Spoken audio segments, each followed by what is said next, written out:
Hello dear students, welcome to the gateway classes. My name is Gulshan Kumar और मैं आपको पढ़ा रहा हूं mathematics 1 for RGPV university. Mathematics 1 में आज हम स्टार्ट करेंगे यूनिट 5 मैट्रिसेस। और आज के लेक्चर में हम मैट्रिक्स के बेसिक्स को कवर करेंगे।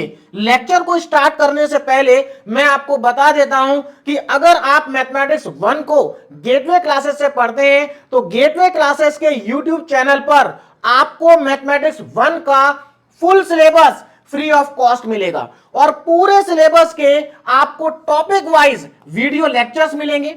हर एक लेक्चर में हम पहले टॉपिक के कॉन्सेप्ट को समझेंगे, उसके बाद टॉपिक के ऊपर इंपॉर्टेंट क्वेश्चन सॉल्व करेंगे, प्रीवियस ईयर के क्वेश्चन सॉल्व करेंगे और लेक्चर के एंड में आपको एक डीपीपी मिलेगी।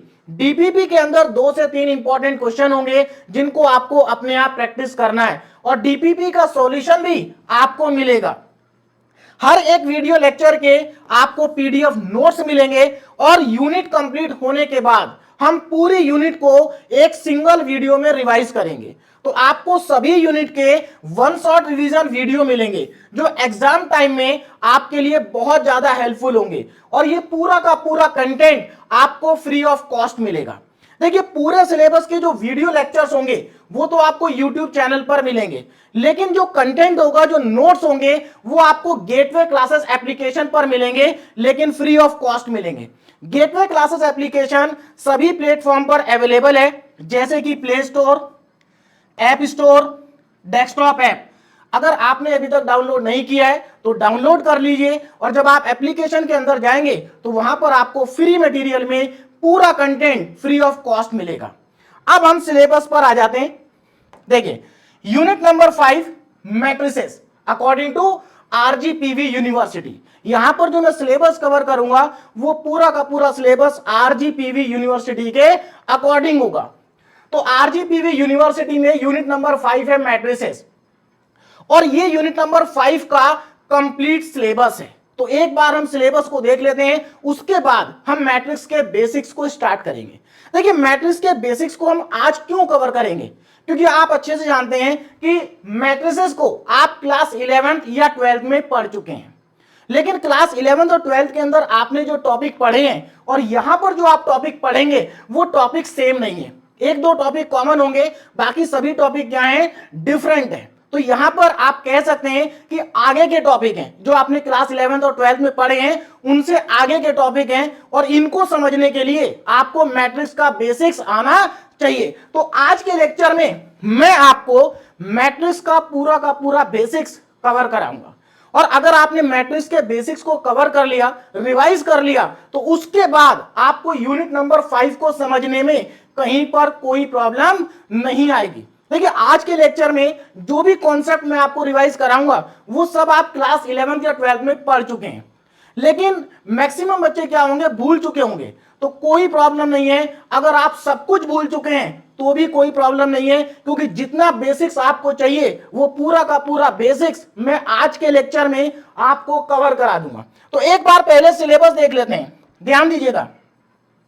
देखिए, यूनिट नंबर 5 का पहला टॉपिक है रैंक ऑफ ए मैट्रिक्स।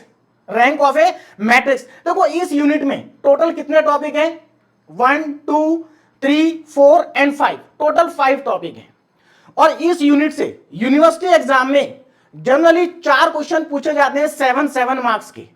तो इसका मतलब यह हुआ कि टोटल टॉपिक है 5 और क्वेश्चन आएंगे 4, तो इसका मतलब पांचों के पांचों टॉपिक बहुत इंपॉर्टेंट है। किसी भी टॉपिक से 7 मार्क्स के क्वेश्चंस आ सकते हैं, क्योंकि एक ही टॉपिक ऐसा होगा जहां से क्वेश्चन नहीं आएगा, बाकी 4 टॉपिक से क्वेश्चन आएंगे। तो हम पांचों टॉपिक को बहुत अच्छे से कवर करेंगे और आपको यहां पर सब कुछ समझ में आएगा। बहुत सिंपल तरीके से मैं आपको सभी टॉपिक को समझाने वाला हूं और जो क्वेश्चन हम सॉल्व करेंगे वो स्टेप बाय स्टेप करेंगे और सभी स्टूडेंट को बहुत आसानी के साथ समझ में आएंगे। चलिए, तो यूनिट 5 का पहला टॉपिक है रैंक ऑफ ए मैट्रिक्स, है ना। लेकिन हम यहां पर जो पहला टॉपिक पढ़ेंगे वो होगा एलिमेंट्री ट्रांसफॉर्मेशन। अब ऐसा क्यों, देखो, सिलेबस का तो पहला topic rank of A matrix है, लेकिन हम सबसे पहले क्या पढ़ेंगे, एलिमेंट्री ट्रांसफॉर्मेशन। अब ऐसा क्यों है, देखिए, एलिमेंट्री ट्रांसफॉर्मेशन को मैक्सिमम स्टूडेंट क्लास 11th या 12th में भी पढ़ चुके होंगे। अब एलिमेंट्री ट्रांसफॉर्मेशन को सबसे पहले क्यों पढ़ेंगे, क्योंकि एलिमेंट्री ट्रांसफॉर्मेशन को जब हम पढ़ लेंगे तो एलिमेंट्री ट्रांसफॉर्मेशन की हेल्प से हम मैट्रिक्स की रैंक को कैलकुलेट करेंगे। हम सॉल्व देखो, एलिमेंट्री ट्रांसफॉर्मेशन की हेल्प से हम मैट्रिक्स की रैंक को कैलकुलेट करेंगे। उसके बाद एलिमेंट्री ट्रांसफॉर्मेशन की हेल्प से हम साइमल्टेनियस लीनियर इक्वेशन को सॉल्व करेंगे। देखिए, साइमल्टेनियस लीनियर इक्वेशन को आप क्लास 11th या 12th में भी सॉल्व कर चुके होंगे, लेकिन वहां पर सॉल्व करने का मेथड अलग था, यहां पर सॉल्व करने का मेथड अलग है, क्योंकि यहां पर हमें एलिमेंट्री ट्रांसफॉर्मेशन की हेल्प से सॉल्व करना है। और इसी टॉपिक को हम कंसिस्टेंसी ऑफ इक्वेशन भी कह सकते हैं, क्योंकि यहां पर हम इक्वेशन की कंसिस्टेंसी को भी चेक करते हैं। क्लियर है? उसके बाद नेक्स्ट टॉपिक है हमारा eigen values and eigen vector. और ये जो टॉपिक है ना, ये इस यूनिट का सबसे इंपॉर्टेंट टॉपिक है, क्योंकि यहां से तो 100% क्वेश्चन आएगा। वैसे तो सभी टॉपिक इंपॉर्टेंट है, और आइगन वेक्टर को कैलकुलेट करने के लिए भी हमें ज्यादातर क्वेश्चन में एलिमेंट्री ट्रांसफॉर्मेशन का यूज करना होता है। तो अब आपको समझ में आ रहा होगा कि एलिमेंट्री ट्रांसफॉर्मेशन को पहले पढ़ना जरूरी क्यों है। क्योंकि एलिमेंट्री ट्रांसफॉर्मेशन अगर आपको समझ में आ जाएंगे तो यूनिट नंबर 5 पूरी की पूरी आपको आसानी से समझ में आ जाएगी। क्यों? क्योंकि सभी टॉपिक के अंदर एलिमेंट्री ट्रांसफॉर्मेशन का यूज होगा। केवल लास्ट जो टॉपिक है केले हैमिल्टन थ्योरम, यहां पर हम एलिमेंट्री ट्रांसफॉर्मेशन का यूज नहीं करेंगे, बाकी सभी टॉपिक के अंदर हम एलिमेंट्री ट्रांसफॉर्मेशन का यूज करेंगे। तो एलिमेंट्री ट्रांसफॉर्मेशन को समझना आपके लिए बहुत ज्यादा जरूरी है।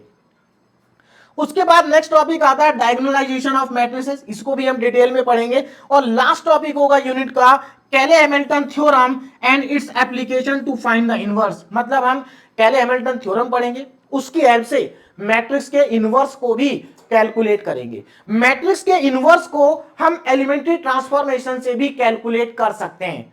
मैं नेक्स्ट लेक्चर के अंदर आपको 1 या 2 क्वेश्चन ऐसे कराऊंगा जहां पर हम इनवर्स को कैलकुलेट करेंगे एलिमेंट्री ट्रांसफॉर्मेशन से। क्लियर है?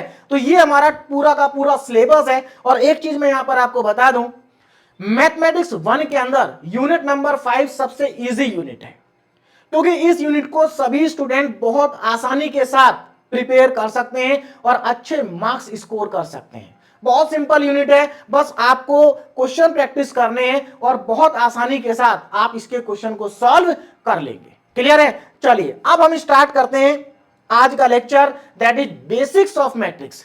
देखिए, सिलेबस को हम स्टार्ट करेंगे नेक्स्ट लेक्चर से। ये जो सिलेबस है इसको हम नेक्स्ट लेक्चर से स्टार्ट करेंगे, क्योंकि नेक्स्ट लेक्चर के अंदर मैं आपको एलिमेंट्री ट्रांसफॉर्मेशन पढ़ाऊंगा और एलिमेंट्री ट्रांसफॉर्मेशन की हेल्प से हम मैट्रिक्स के इनवर्स को भी कैलकुलेट करेंगे। तो सिलेबस हमारा नेक्स्ट लेक्चर से स्टार्ट होगा, लेकिन आज के लेक्चर में हम मैट्रिक्स के बेसिक्स को कवर करेंगे। और बेसिक्स को कवर करने के बाद आपको यूनिट नंबर 5 को समझने में कोई दिक्कत नहीं आएगी। तो आपको बिल्कुल भी घबराना नहीं है। अगर आप मैट्रिक्स का बेसिक्स भूल चुके हैं, कोई दिक्कत नहीं है, आज के लेक्चर में मैं पूरा बेसिक्स आपको यहां पर समझा दूंगा।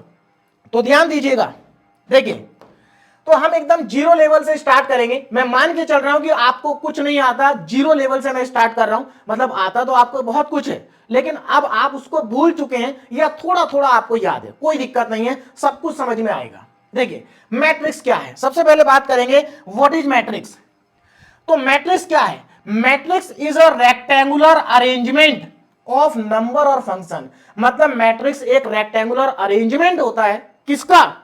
नंबर का या फिर फंक्शन का। नंबर और फंक्शन दोनों भी हो सकते हैं। बोलो, बात समझ में आ रही? अब यहां पर क्वेश्चन आता है कि सर ये रेक्टेंगुलर अरेंजमेंट का मतलब क्या है? तो देखिए, रेक्टेंगुलर अरेंजमेंट एक ऐसा अरेंजमेंट होता है जिसके अंदर नंबर हॉरिजॉन्टल लाइन में लिखे होते हैं और वर्टिकल लाइन में लिखे होते हैं। जैसे कि आप यहां पर देख सकते हैं, देखो ये तीनों नंबर हॉरिजॉन्टल लाइन में लिखे हैं, ये तीनों भी हॉरिजॉन्टल लाइन में लिखे हैं और ये तीनों भी हॉरिजॉन्टल लाइन में लिखे हैं। तो आप देख सकते हैं ये फर्स्ट हॉरिजॉन्टल लाइन है, ये सेकंड हॉरिजॉन्टल लाइन है और ये थर्ड हॉरिजॉन्टल लाइन है। तो यहां पर नंबर किस में लिखे हुए हैं? हॉरिजॉन्टल लाइन में लिखे हुए हैं। और अगर आप ध्यान से देखें तो ये तीनों नंबर वर्टिकल लाइन में, ये तीनों नंबर वर्टिकल लाइन में है और ये तीनों नंबर भी वर्टिकल लाइन में है। इसका मतलब ये हुआ कि यहां पर जो नंबर का अरेंजमेंट है वो हॉरिजॉन्टल लाइन और वर्टिकल लाइन में है, और ऐसे अरेंजमेंट को हम रेक्टेंगुलर अरेंजमेंट कहते हैं। और जो मैट्रिक्स होती है हमारी, वो रेक्टेंगुलर अरेंजमेंट है, किसका? नंबर और फंक्शन का। और ये जो रेक्टेंगुलर अरेंजमेंट है, इस अरेंजमेंट को हम दो टाइप के ब्रैकेट के अंदर लिख सकते हैं, या तो ये स्क्वायर ब्रैकेट या फिर ये स्मॉल ब्रैकेट, दोनों के अंदर लिख सकते हैं। लेकिन आप अच्छे से जानते हैं कि ये जो स्क्वायर ब्रैकेट है इसी को हम मैक्सिमम जगह पर यूज करते हैं। तो इस ब्रैकेट का यूज जनरली हम करते नहीं है, है ना, लेकिन कर सकते हैं, गलत नहीं है। बस आपको पता होना चाहिए कि इसका यूज भी कर सकते हैं, इसका यूज भी कर सकते हैं। क्लियर होगी बात? तो अब आप यहां पर देख सकते हैं रेक्टेंगुलर अरेंजमेंट को हमने स्क्वायर ब्रैकेट के अंदर लिखा है और इसी को हम कहते हैं मैट्रिक्स। क्या कहा जाता है इसको? मैट्रिक्स कहा जाता है। और मैट्रिक्स को रिप्रेजेंट करने के लिए हम इंग्लिश अल्फाबेट के कैपिटल लेटर का यूज करते हैं। आप किसी भी अल्फाबेट का यूज कर सकते हैं, बस वो कैपिटल होना चाहिए। जैसे कि यहां पर मैंने कैपिटल ए लिखा है। मैट्रिक्स के अंदर जो नंबर या फंक्शंस होते हैं उनको हम कहते हैं elements of the matrices, elements of the matrix. Clear होगी बात? तो ये मैट्रिक्स के क्या है? एलिमेंट्स हैं। अब थोड़ा सा आगे ध्यान दें, देखिए ये हमारी नंबर की फर्स्ट हॉरिजॉन्टल लाइन है। तो फर्स्ट हॉरिजॉन्टल लाइन को हम मैट्रिक्स के अंदर फर्स्ट रो कहते हैं। मतलब जो हॉरिजॉन्टल लाइन है इनको रो कहा जाता है और जो वर्टिकल लाइन है इनको कॉलम कहा जाता है। तो ये हमारी फर्स्ट हॉरिजॉन्टल लाइन है, इसका मतलब ये हमारी फर्स्ट रो है और रो को हम कैपिटल आर से रिप्रेजेंट करते हैं। तो ये हमारी R1 रो हो गई। ये हमारी सेकंड रो है तो इसको हम कैपिटल R2 से रिप्रेजेंट करेंगे, सेकंड रो। और ये हमारी थर्ड वर्टिकल, सॉरी, ये सेकंड हॉरिजॉन्टल लाइन है तो इसको हमने सेकंड रो कहा, R2। ये थर्ड हॉरिजॉन्टल लाइन है तो इसको हम R3 कहेंगे, थर्ड रो। तो इस मैट्रिक्स के अंदर हमारे पास कितनी रो हो गई? 3 रो हो गई ना। वर्टिकल लाइन को हम कहते हैं कॉलम। तो ये हमारी मैट्रिक्स का कॉलम हो गया फर्स्ट। तो कॉलम को हम कैपिटल C से रिप्रेजेंट करते हैं। तो ये C1 कॉलम, ये C2 कॉलम और ये C3 कॉलम। तो इसके अंदर 3 कॉलम है और 3 रो है। मैट्रिक्स के अंदर कितनी भी रो और कितने भी कॉलम हो सकते हैं। बात क्लियर है? अब हम चलते हैं आगे ना। ऑर्डर ऑफ ए मैट्रिक्स, किसी भी मैट्रिक्स के ऑर्डर को कैसे रिप्रेजेंट किया जाता है? देखिए, अगर आपको किसी भी मैट्रिक्स के ऑर्डर को लिखना है तो ऑर्डर को लिखने का तरीका क्या होता है? देखिए, ऑर्डर ऑफ मैट्रिक्स, तो अगर आपको मैट्रिक्स के ऑर्डर को लिखना है तो पहले आप नंबर ऑफ रो लिखेंगे। रो मतलब नंबर ऑफ रो, और उसके बाद मल्टीप्लाई का साइन लगाएंगे और नंबर ऑफ कॉलम लिखेंगे, नंबर ऑफ कॉलम। तो number of row into number of column, इसी को हम कहते हैं ऑर्डर। जैसे ये हमारी मैट्रिक्स है, इस मैट्रिक्स के अंदर नंबर ऑफ रो कितनी है? 3। इसके अंदर नंबर ऑफ रो कितनी है? 3। और नंबर ऑफ कॉलम कितने हैं? 3। इसका मतलब इस मैट्रिक्स का ऑर्डर क्या हो गया? 3/3। इसको हम रीड करते हैं 3/3। इंपॉर्टेंट पॉइंट ये है कि पहले आप नंबर ऑफ रो को लिखेंगे और बाद में आप नंबर ऑफ कॉलम को लिखेंगे। सीक्वेंस बिल्कुल सही होना चाहिए, पहले नंबर ऑफ रो, उसके बाद नंबर ऑफ कॉलम। अब यहां पर मैंने कुछ एग्जांपल लिखे हैं, तो आप यहां पर इन एग्जांपल में इन सभी मैट्रिसेस का ऑर्डर लिख सकते हैं। तो देखो इसका ऑर्डर क्या होगा? बहुत सिंपल है। देखो कितनी रो है? 2। कॉलम भी कितने हैं? 2। तो नंबर ऑफ रो कितनी है? 2। कॉलम कितने हैं? 2। तो इसका ऑर्डर हो गया 2/2। यहां पर ध्यान दीजिएगा, नंबर ऑफ रो कितनी है? 2। नंबर ऑफ कॉलम कितने हैं? 3। तो इसका ऑर्डर 2/3 का हो गया। यहां पर ध्यान दीजिएगा, नंबर ऑफ रो कितनी है? 3। नंबर ऑफ कॉलम कितने हैं? 3। तो इसका ऑर्डर 3/3 हो गया। यहां पर देखो नंबर ऑफ रो कितनी है? 4। नंबर ऑफ कॉलम कितने हैं? 4। तो इसका ऑर्डर 4/4 हो गया। इंपॉर्टेंट चीज क्या है कि नंबर ऑफ रो को पहले लिखना है और नंबर ऑफ कॉलम को बाद में लिखना है। तो इस तरीके से आप किसी भी मैट्रिक्स के ऑर्डर को बता सकते हैं। क्लियर है? अब यहां पर एक और इंपॉर्टेंट चीज जो आपको पता होनी चाहिए, देखिए अगर मैं आपसे पूछूं कि ये जो 3 है ये कौन से रो और कौन से कॉलम का एलिमेंट है, तो आप बता सकते हैं देख करके। देखो ये 3 थर्ड रो और सेकंड कॉलम का एलिमेंट है। तो आप किसी भी एलिमेंट को देख करके उसकी पोजीशन बता सकते हैं। पोजीशन का मतलब है कि वो एलिमेंट कौन सी रो में लिखा है और कौन से कॉलम में लिखा हुआ है। अब आगे चलते हैं, थोड़ा सा यहां पर बात करते हैं जनरल मैट्रिक्स की, कि जनरल मैट्रिक्स क्या होती है। देखो जनरल मैट्रिक्स मतलब सीधी सी बात है, एक ऐसी मैट्रिक्स जिसमें नंबर ऑफ रो m होंगी और नंबर ऑफ कॉलम n होंगी, है ना। तो m/n ऑर्डर की जो मैट्रिक्स होती है उसको हम जनरल मैट्रिक्स कहते हैं। अब जनरल मैट्रिक्स है, मैंने इसको कैपिटल ए से रिप्रेजेंट किया। अब इस जनरल मैट्रिक्स को लिखेंगे कैसे, ये इंपॉर्टेंट है, इस पर जरा ध्यान दीजिएगा। अब ये जनरल मैट्रिक्स है तो सीधी सी बात है, यहां पर हमें एलिमेंट्स को वेरिएबल की फॉर्म में लिखना होगा। अब कैसे लिखेंगे ध्यान देना, देखो यहां पर इसके मैट्रिक्स के अंदर जो एलिमेंट्स लिखे हुए, ये सारे एलिमेंट्स यहां पर लिखे हैं। सबसे पहला एलिमेंट A11।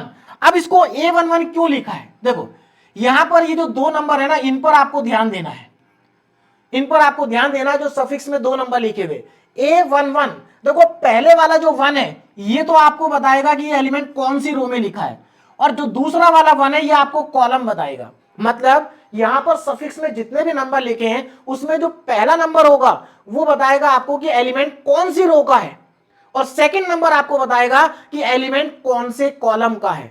जैसे कि आप यहां पर देख सकते हैं, अगर मैं इसकी बात करूं तो ये जो एलिमेंट है, ये इसमें देखो पहले 2 लिखा है, इसका मतलब ये सेकंड रो का एलिमेंट है, और बाद में 3 लिखा है, इसका मतलब ये थर्ड कॉलम का एलिमेंट है। तो अब आपको यहां पर नोटेशन समझ में आ गई होगी कि अगर आपको जनरल मैट्रिक्स लिखनी है तो वेरिएबल को कैसे लिखेंगे, एलिमेंट्स को कैसे लिखेंगे।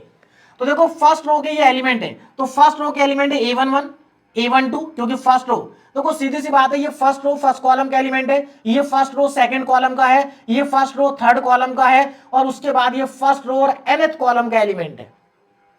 तो जब आप हॉरिजॉन्टल जाते हैं तो रो चेंज नहीं होती, कॉलम चेंज होता है, और जब आप नीचे आएंगे तो कॉलम चेंज नहीं होगा, रो चेंज होगी। आप देख सकते हैं यहां पर देखो सभी में ऊपर आगे 1 1 है, तो ये फर्स्ट रो फर्स्ट कॉलम का एलिमेंट है, ये सेकंड रो फर्स्ट कॉलम का एलिमेंट है, थर्ड रो फर्स्ट कॉलम का एलिमेंट है, mth रो और फर्स्ट कॉलम का एलिमेंट है।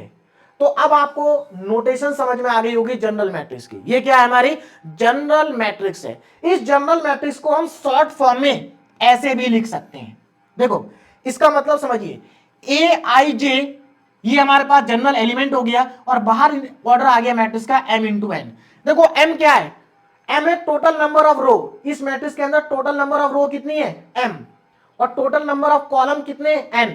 अब यहां पर स्टूडेंट को कंफ्यूजन होता है सर ये i और j क्या है। देखिए जो i है वो ये बताएगा कि एलिमेंट कौन सी रो में लिखा है, और जो j है वो ये बताएगा कि एलिमेंट कौन से कॉलम में लिखा है। तो अगर मैं आपसे पूछूं कि i की वैल्यू क्या होगी, तो वो सीधी सी बात है, एलिमेंट हमारा, अच्छा यहां पर थोड़ा सा मैं करेक्शन कर दूं, 0 नहीं आएगा है ना, 1 से स्टार्ट होगा, 1 2 3।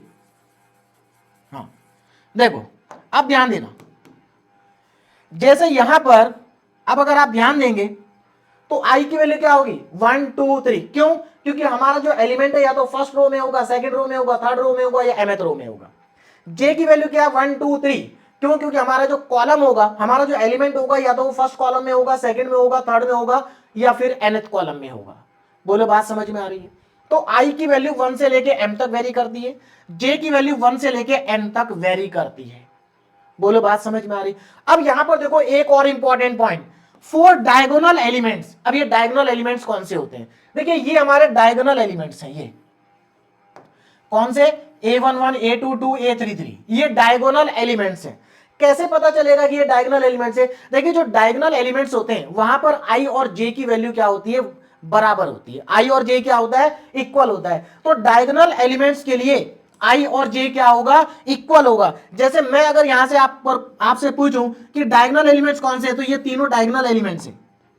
ये तीनों क्या हैं, डायगोनल एलिमेंट्स हैं, है ना। अब हो सकता है बहुत सारे स्टूडेंट कहें सर ये भी तो डायगोनल है, हाँ ये भी डायगोनल है, लेकिन ये ऑफ डायगोनल है और ये मेन डायगोनल है। तो जब भी हम मैट्रिक्स के अंदर डायगोनल की बात करेंगे तो हम मेन डायगोनल की बात करेंगे, इस वाले डायगोनल की बात करेंगे। तो हमारे जो डायगोनल एलिमेंट्स होते हैं, डायगोनल एलिमेंट्स पर i और j की वैल्यू बराबर होती है। देख सकते हैं आप 1 1 2 2 3 3, तो i और j दोनों क्या हैं, बराबर हैं। तो डायगोनल एलिमेंट्स के लिए i और j बराबर होता है। अच्छा अब ऐसे एलिमेंट जो डायगोनल के नीचे आ रहे हैं, ऐसे एलिमेंट्स जो डायगोनल के नीचे आ रहे हैं, वहां पर i की वैल्यू बड़ी होगी और j की वैल्यू छोटी होगी। देखो i बड़ा होगा j से, तो आप देख सकते हैं डायगोनल के नीचे जितने भी नंबर होंगे वहां पर i बड़ा होगा, j छोटा होगा। और डायगोनल के ये तो बिलो, और ये हो गया हमारा अबव, एलिमेंट्स अबव डायगोनल, यहां पर अबव कर देना, एलिमेंट्स अबव डायगोनल। अगर आप डायगोनल के ऊपर वाले एलिमेंट्स को देखेंगे तो यहां पर उल्टा हो जाएगा, यहां पर जे की वैल्यू बड़ी होगी, आई की वैल्यू क्या होगी, छोटी होगी। तो देखो आपको ये बेसिक सा कॉन्सेप्ट है, आपको पता होना चाहिए कि जो डायगोनल एलिमेंट्स होते हैं, है ना, वहां पर आई और जे बराबर होते हैं। डायगोनल के नीचे आई बड़ा होता है, जे छोटा होता है।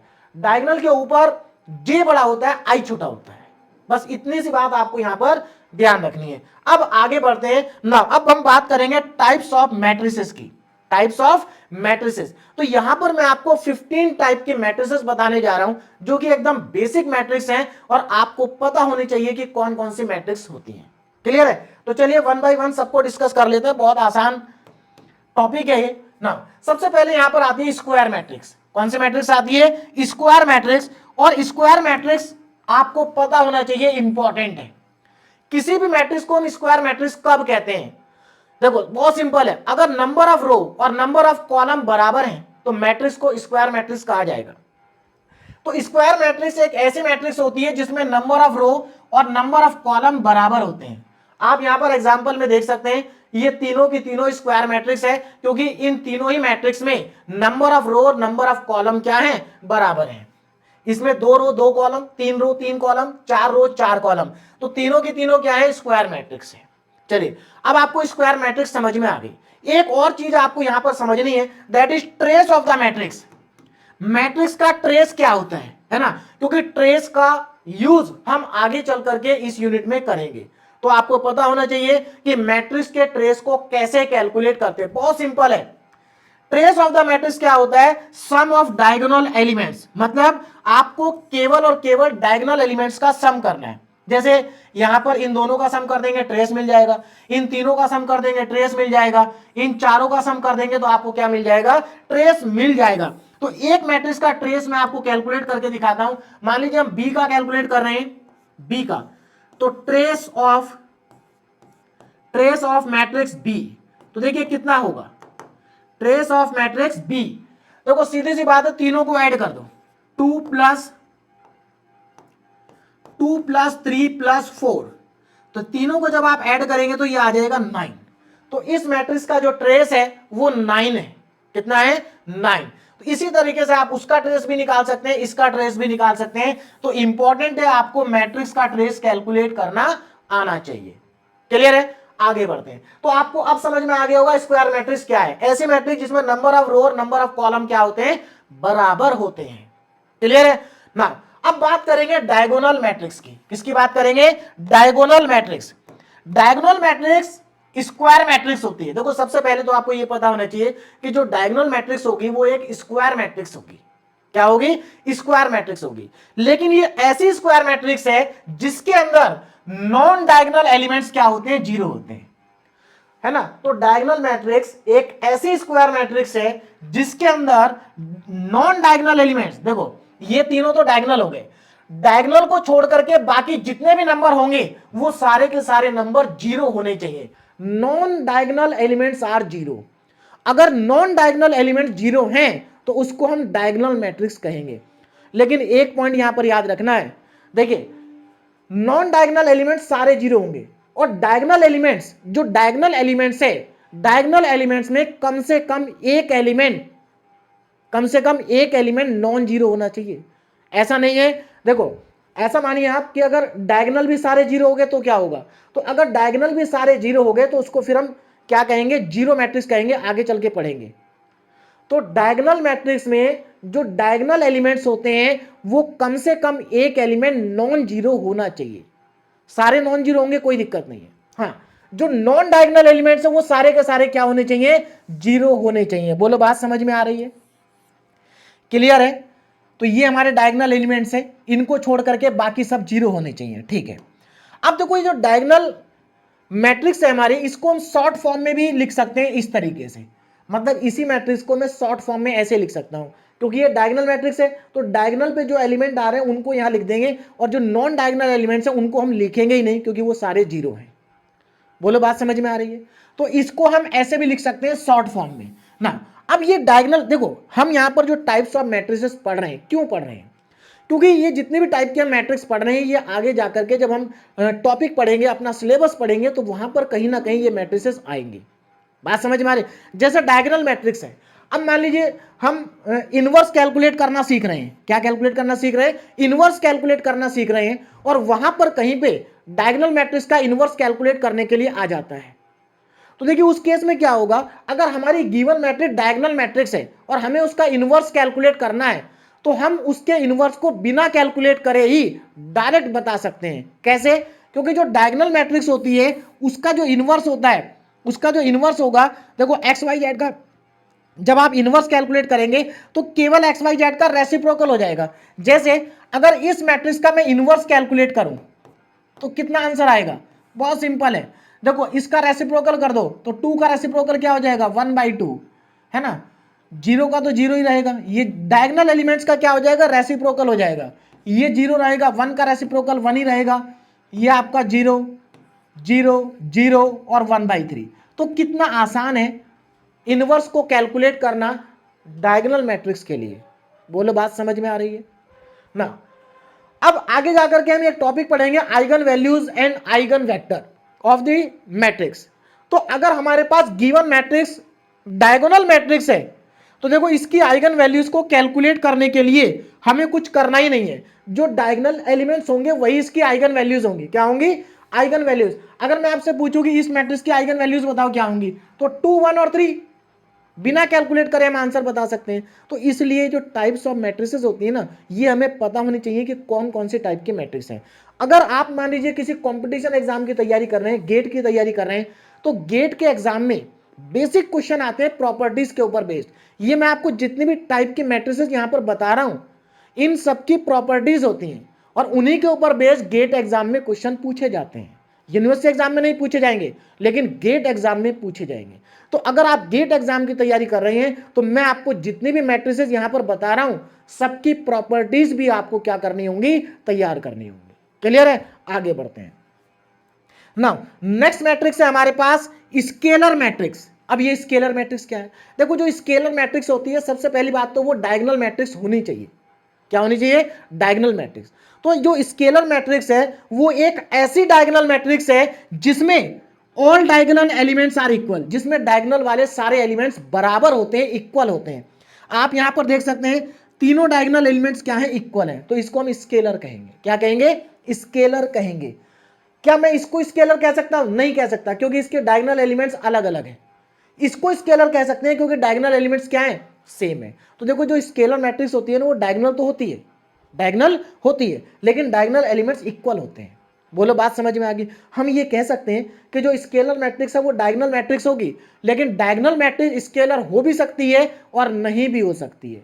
जैसे कि जो डायगोनल मैट्रिक्स है वो स्क्वायर मैट्रिक्स होगी, लेकिन जो स्क्वायर मैट्रिक्स है वो डायगोनल हो भी सकती है और नहीं भी हो सकती, दोनों ही बातें हैं। और आगे चलते हैं, और नेक्स्ट टाइप की जो मैट्रिक्स है वो बहुत ज्यादा इंपॉर्टेंट है, यूनिट मैट्रिक्स और identity matrix. Very very important, क्योंकि इसका यूज हम बहुत ज्यादा करते हैं, तो बहुत इंपॉर्टेंट है। अब ये क्या है, यूनिट मैट्रिक्स और आइडेंटिटी मैट्रिक्स, नाम से ही समझ में आ रहा है। अगेन ये एक स्केलर मैट्रिक्स है। क्या है, एक स्केलर मैट्रिक्स है, लेकिन ऐसी स्केलर मैट्रिक्स है जिसके डायगोनल एलिमेंट्स 1 होते हैं। तो आइडेंटिटी मैट्रिक्स के सभी डायगोनल एलिमेंट्स क्या होते हैं, 1 होते हैं। तो देखो हम ये कह सकते हैं कि जो आइडेंटिटी मैट्रिक्स है वो स्केलर मैट्रिक्स है, लेकिन क्या स्केलर मैट्रिक्स को आइडेंटिटी कह सकते हैं? देखो ये स्केलर है लेकिन आइडेंटिटी नहीं है। क्यों? क्योंकि इसके डायगोनल एलिमेंट्स 1 1 नहीं है। देखो ये हमारी स्केल आइडेंटिटी मैट्रिक्स है क्योंकि डायगोनल एलिमेंट्स क्या है, 1 है। बोलो बात समझ में आ रही है। अब ये जो हमारी आइडेंटिटी मैट्रिक्स है, इसकी प्रॉपर्टीज का भी हम बहुत ज्यादा यूज करते हैं, तो इसकी प्रॉपर्टीज भी आपको आनी चाहिए। देखिए प्रॉपर्टीज क्या है, देखो ये जो आइडेंटिटी मैट्रिक्स होती है ना, ये मैट्रिक्स के अंदर बिल्कुल वैसे ही काम करती है जैसे नंबर सिस्टम में 1 काम करता है। जैसा 1 है, आप 1 को किसी भी नंबर से मल्टीप्लाई करो, अगर आपने 25 से मल्टीप्लाई किया तो आपका आंसर 25 ही आएगा। तो 1 को किसी भी नंबर से मल्टीप्लाई करो, जिस नंबर से करोगे वही नंबर आंसर आएगा। सिमिलरली आप आइडेंटिटी मैट्रिक्स को किसी भी मैट्रिक्स से मल्टीप्लाई करो, आपका आंसर वही मैट्रिक्स आ जाएगी। तो पहली प्रॉपर्टी समझ में आ गई ना। दूसरी प्रॉपर्टी देखो, जैसे 1 की पावर आप कुछ भी करो, आंसर 1 ही आता है। सिमिलरली आइडेंटिटी मैट्रिक्स की पावर आप कुछ भी कर लो, आंसर आई ही आएगा।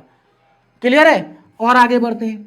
थर्ड प्रॉपर्टी, देखिए जैसे आई वन का इनवर्स आप निकालोगे तो वन ही आएगा, सिमिलरली आइडेंटिटी मैट्रिक्स का आप इनवर्स निकालोगे तो वन ही आई ही आएगा।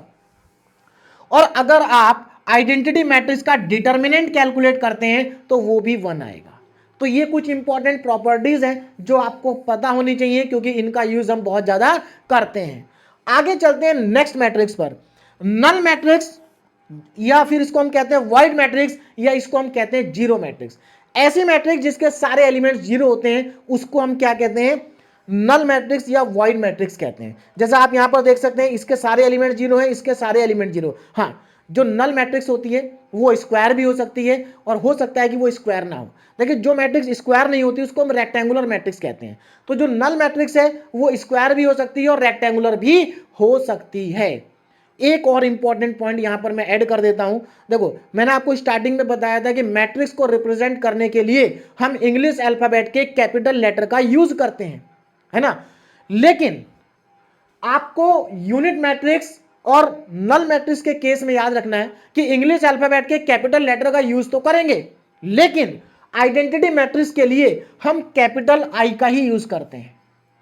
देखो हम मैट्रिक्स को रिप्रेजेंट करने के लिए किसी भी कैपिटल लेटर का यूज कर सकते हैं, लेकिन आइडेंटिटी के केस में हम कैपिटल आई का यूज करेंगे और जीरो मैट्रिक्स के केस में हम कैपिटल ओ का यूज करेंगे।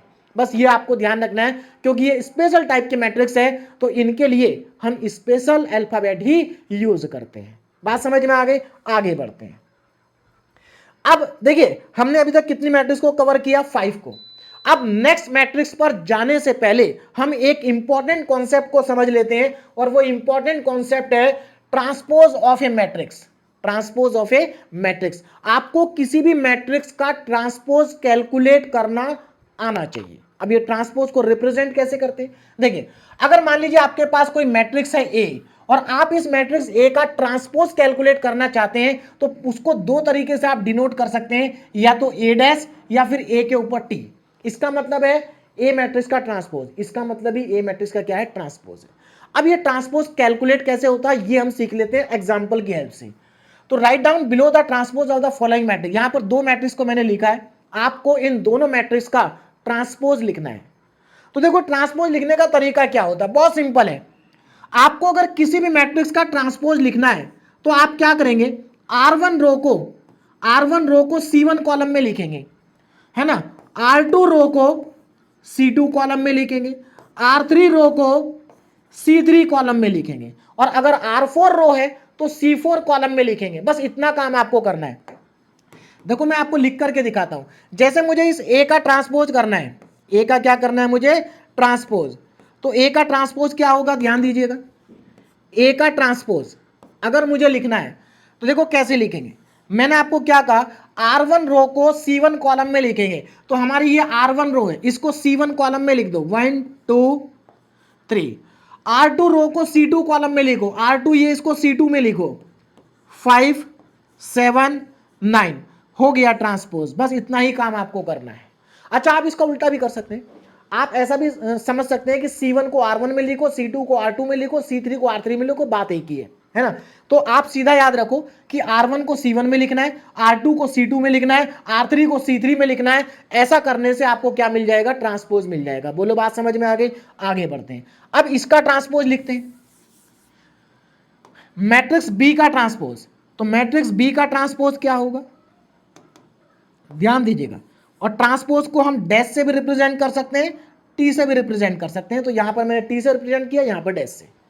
चलिए अब देखो इसका ट्रांसपोज क्या होगा, बहुत सिंपल सा है भाई। आपको क्या करना है, R1 रो को C1 में लिखना है। ये R1 रो है, इसको C1 में लिखो, 2 3 4। ये R2 रो है, इसको C2 में लिखो, 4 3 1। ये R3 रो है, इसको C3 में लिखो, 1 2 4। हो गया ट्रांसपोज।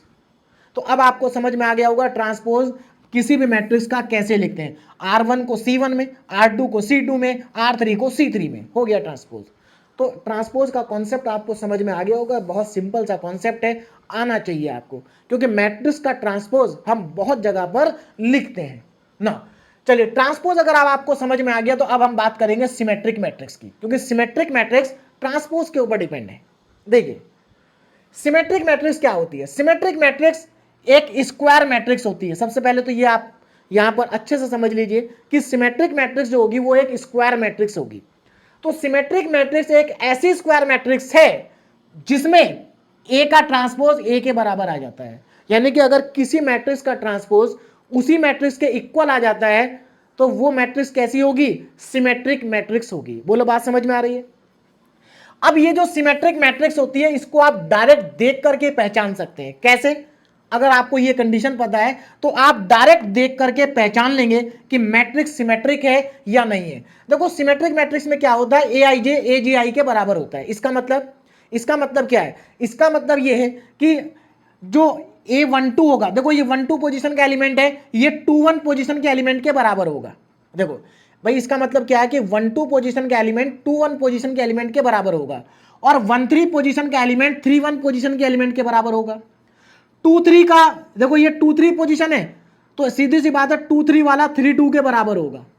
तो आप सीधे सीधे आप ऐसा समझ सकते हैं कि अगर ये दोनों नंबर बराबर हैं, ये दोनों नंबर बराबर हैं और ये दोनों नंबर बराबर हैं तो गिवन मैट्रिक्स कैसी होगी? सिमेट्रिक मैट्रिक्स होगी। अब हम प्रूफ कर लेते हैं। प्रूफ करने का तरीका ये है, देखिए चलिए इसको प्रूफ करते हैं कि ये जो गिवन मैट्रिक्स है ये सिमेट्रिक है या नहीं है। तो इसके लिए इसका ट्रांसपोज कैलकुलेट करेंगे।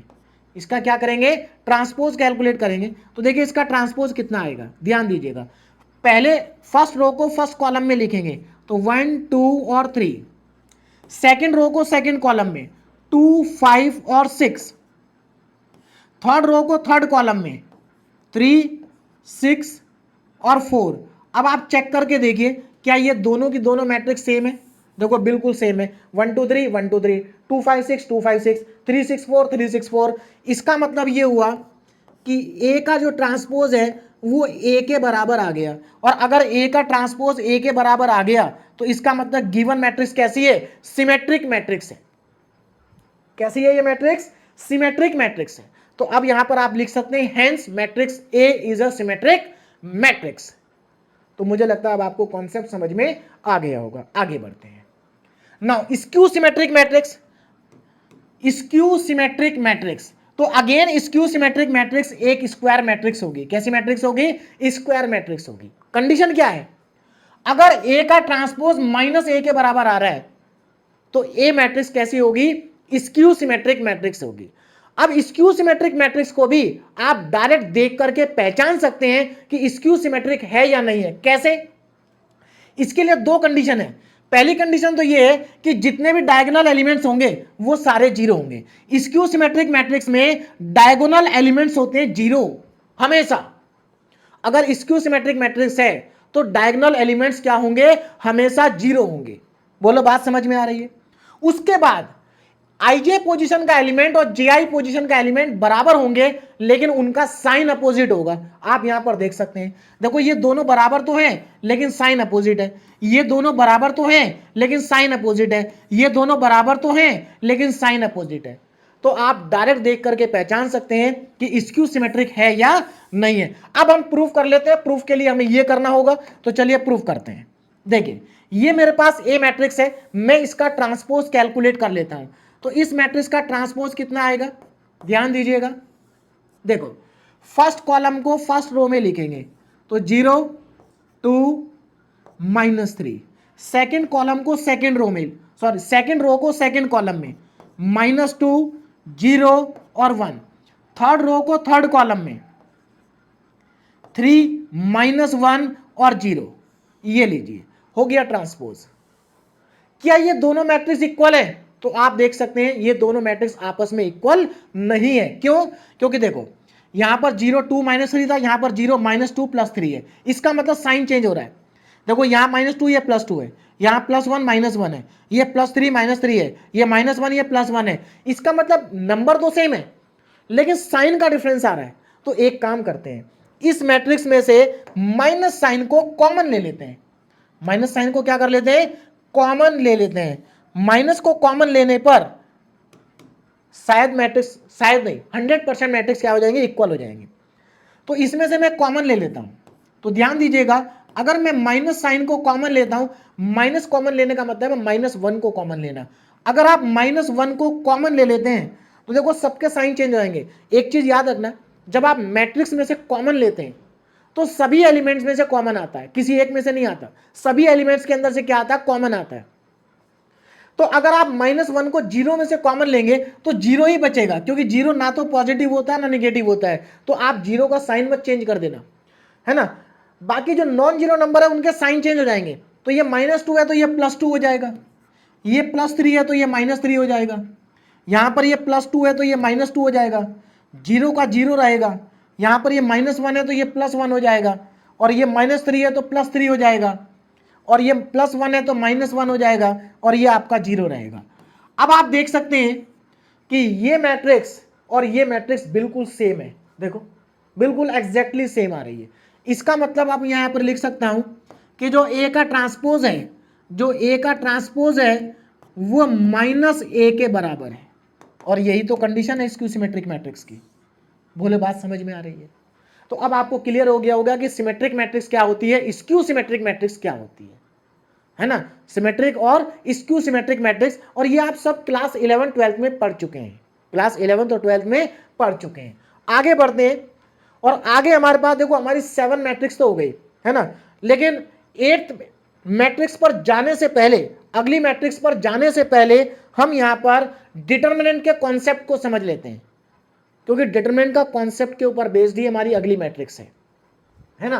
What is determinant of A matrix? किसी भी मैट्रिक्स के डिटरमिनेंट को हम कैसे कैलकुलेट करते हैं और कौन सी मैट्रिक्स का डिटरमिनेंट कैलकुलेट होता है, ये दोनों बातें आपको पता होनी चाहिए। तो देखिए सबसे पहले हम डिटरमिनेंट केवल स्क्वायर मैट्रिक्स का ही कैलकुलेट कर सकते हैं, रेक्टेंगुलर मैट्रिक्स का डिटरमिनेंट कैलकुलेट नहीं होता है ना। तो वही चीज मैंने यहां पर लिखी है कि determinant of A square matrix is defined, केवल और केवल स्क्वायर मैट्रिक्स का डिटरमिनेंट ही डिफाइन है, उसी का हम कैलकुलेट कर सकते हैं। तो चलिए एग्जांपल से समझ लेते हैं कि किसी भी मैट्रिक्स के डिटरमिनेंट को कैसे कैलकुलेट करते हैं। तो सीधी सी बात है, यहां पर हम डिटरमिनेंट कौन सी मैट्रिक्स का कैलकुलेट करेंगे, या तो 2x2 ऑर्डर की मैट्रिक्स का कैलकुलेट करेंगे, या 3x3 ऑर्डर का कैलकुलेट करेंगे, या 4x4 ऑर्डर का कैलकुलेट करेंगे, है ना, स्क्वायर का ही करेंगे। तो पहला एग्जांपल है हमारा, यहां पर 2x2 ऑर्डर की एक मैट्रिक्स दे रखी है और हमें इसको क्या करना है, इसका डिटरमिनेंट कैलकुलेट करना है। तो सबसे पहला काम क्या है, सबसे पहला काम ये है कि इसको डिटरमिनेंट की फॉर्म में लिखेंगे। तो देखिए अगर आपको ए का डिटरमिनेंट निकालना है तो ए के डिटरमिनेंट को हम इस तरीके से रिप्रेजेंट करेंगे, डिटरमिनेंट ऑफ ए, इसको हम रीड करेंगे डिटरमिनेंट ऑफ ए। ये डिटरमिनेंट का सिंबल है। अब यहां पर मैट्रिक्स का सिंबल हटा देंगे और डिटरमिनेंट का सिंबल लगाएंगे। ये हमारा डिटरमिनेंट का सिंबल है 2 7 3 और 10, 3 और 10। बोलो बात समझ में आ रही है? तो हमने क्या करा, मैट्रिक्स के सिंबल को हटा दिया, डिटरमिनेंट का सिंबल लगा दिया। अब इस डिटरमिनेंट को हम कैलकुलेट करेंगे। तो देखिए डिटरमिनेंट कितना आएगा, ये 2/2 का डिटरमिनेंट है, और 2/2 का डिटरमिनेंट कैलकुलेट करना बहुत आसान होता है। आपको क्या करना है, इसका मल्टीप्लाई इसमें करना है, यानी कि 2 × 10 करना है, फिर बीच में माइनस साइन लगाना है। देखो इसका मल्टीप्लाई इसमें, फिर माइनस साइन आएगा, और इसका मल्टीप्लाई इसमें, 3 × 7 हो गया। तो ये कितना आ जाएगा भाई, 20 - 21, 20 - 21। तो यहां पर हमारे पास ए का डिटरमिनेंट आ गया -1। यही इस मैट्रिक्स का क्या है, डिटरमिनेंट है। तो अब आपको समझ में आ गया होगा कि 2/2 का डिटरमिनेंट कैसे कैलकुलेट करते हैं। देखिए मैं आपको जानता हूं मैक्सिमम स्टूडेंट ऐसे होंगे जिनको ये सब पहले से आता होगा, मैं जस्ट आपको रिवाइज करा रहा हूं, है ना, जस्ट आपको क्या करा रहा हूं, रिवाइज। आगे बढ़ते हैं, एक और एग्जांपल लेते हैं और 3/3 की मैट्रिक्स का डिटरमिनेंट को कैलकुलेट करते हैं। तो सबसे पहले तो हम इसको डिटरमिनेंट की फॉर्म में लिखेंगे। तो determinant of A is equal to determinant, देखिए 0 1 3, 0 1 3 2 3 3, 0 1 3 2 3 3 3 1 और 1, ये डिटरमिनेंट मुझे कैलकुलेट करना है। अब देखो कैलकुलेट कैसे करेंगे, 3/3 का डिटरमिनेंट है, 3/3 का डिटरमिनेंट है। कैसे कैलकुलेट करते हैं 3/3 के डिटरमिनेंट को, उसको समझ लीजिए। देखिए सबसे पहली बात हमें क्या करना होगा, इस डिटरमिनेंट को एक्सपेंड करना होगा। अब एक्सपेंड कैसे करेंगे, देखो यहां पर हमारे पास 3 रो है, first row, second row, third row. हम किसी भी रो के अलाउंग इस डिटरमिनेंट को एक्सपेंड कर सकते हैं। यहां पर 3 कॉलम भी है, हम किसी भी कॉलम के अलाउंग इसको एक्सपेंड कर सकते हैं। यानी कि इस डिटरमिनेंट को एक्सपेंड करने के हमारे पास टोटल 6 तरीके हैं। 3 रो के अलोंग और 3 कॉलम के अलोंग, और आप 6 में से किसी भी तरीके से कैलकुलेट कर सकते हैं। मतलब आप किसी भी रो के अलोंग एक्सपेंड कर सकते हैं, किसी भी कॉलम के अलोंग एक्सपेंड कर सकते हैं, सभी तरीके से आंसर सेम आएगा। आपको केवल किसी भी एक रो या किसी भी एक कॉलम के अलोंग क्या करना है, एक्सपेंड करना है। हाँ, जब आप एक्सपेंड करेंगे तो आपको साइन कन्वेंशन पता होना चाहिए। साइन कन्वेंशन आपको पता होना चाहिए। मैं यहां पर लिख देता हूं 3/3 के लिए। देखिए, पहला साइन प्लस होता है, फिर माइनस होता है, उसके बाद फिर प्लस आता है। ऑल्टरनेट चलेंगे, plus minus plus, minus plus minus, plus minus plus, बस ऑल्टरनेट चलना होता है, प्लस माइनस प्लस, और कुछ नहीं करना है। इसका मतलब यह है कि इस नंबर का साइन पॉजिटिव है, इसका निगेटिव है, इसका पॉजिटिव है, इसका निगेटिव है, इसका पॉजिटिव है, इसका निगेटिव है, इसका पॉजिटिव है, इसका निगेटिव है, इसका पॉजिटिव है। तो ये हमारे सभी नंबर के साइन आ गए। अब मैं इसको एक्सपेंड करने जा रहा हूं, तो हम किसी भी रो और किसी भी कॉलम के अलोंग एक्सपेंड कर सकते हैं, है ना, कहीं से भी कर सकते हैं, आंसर सेम ही आएगा। वैसे उस रो और उस कॉलम के अलोंग एक्सपेंड करना चाहिए जिसमें ज्यादा से ज्यादा जीरो आ रहे हो, है ना। तो इसको हम या तो फर्स्ट रो के अलोंग कर सकते हैं या फर्स्ट कॉलम के अलोंग कर सकते हैं। करने के लिए किसी के भी अलोंग कर सकते हैं, आंसर तो सेम ही आएगा। चलिए, तो मैं इसको फर्स्ट रो के अलोंग एक्सपेंड कर रहा हूं।